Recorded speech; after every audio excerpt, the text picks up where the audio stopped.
முருகேசனுடைய ஈகம் என்பது ஒப்பீடு செய்ய முடியாத ஒன்று. வெளிப்படையான அச்சுறுத்தல்,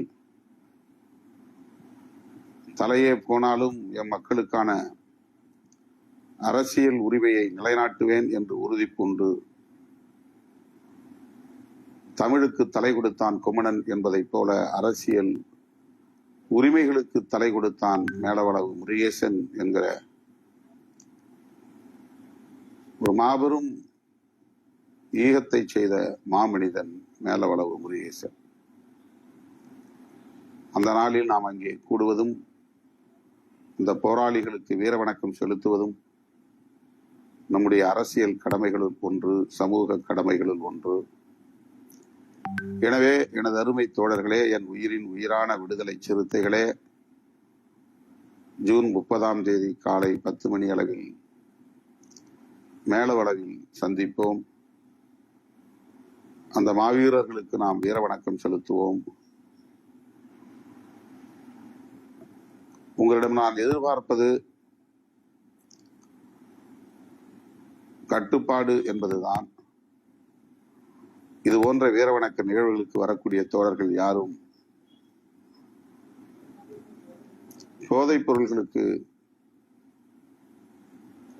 ஆளாகாதவர்களாக இருக்க வேண்டும். அப்படிப்பட்ட தோழர்களை அந்த நிகழ்வுகளுக்கு வரவிடாமல் தடுக்க வேண்டும். பொதுமக்களுக்கு இடையூறு இல்லாத வகையில் நாம் அந்த நினைவிடத்திற்கு சென்று அஞ்சலி செலுத்தி வீர வணக்கம் செலுத்தி பாதுகாப்பாக திரும்ப வேண்டும். விபத்து நேருவதற்கு இடம் கொடுத்து விடக்கூடாது. சாதி வெறியர்களுக்கு, மத வெறியர்களுக்கு வாய்ப்பை ஏற்படுத்தி தந்துவிடக்கூடாது. காவல்துறையின் பாதுகாப்புக்கு நாம் மேலும் ஒத்துழைக்க வேண்டும். அவர்களுக்கு ஒத்துழைப்பது மூலம் மக்களின் பாதுகாப்பை உறுதிப்படுத்த வேண்டும். எனவே இருசக்கர வண்டிகளில் வர வேண்டாம். வேன் போன்ற வண்டிகளில் பாதுகாப்பாக வர வேண்டும். வண்டிகளின் மேற்கூரைகளில் அமர வேண்டாம். உள்ளேயே அமர்ந்து வர வேண்டும்.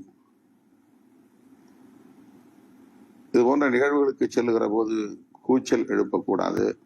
வேன் போன்ற வண்டிகளில்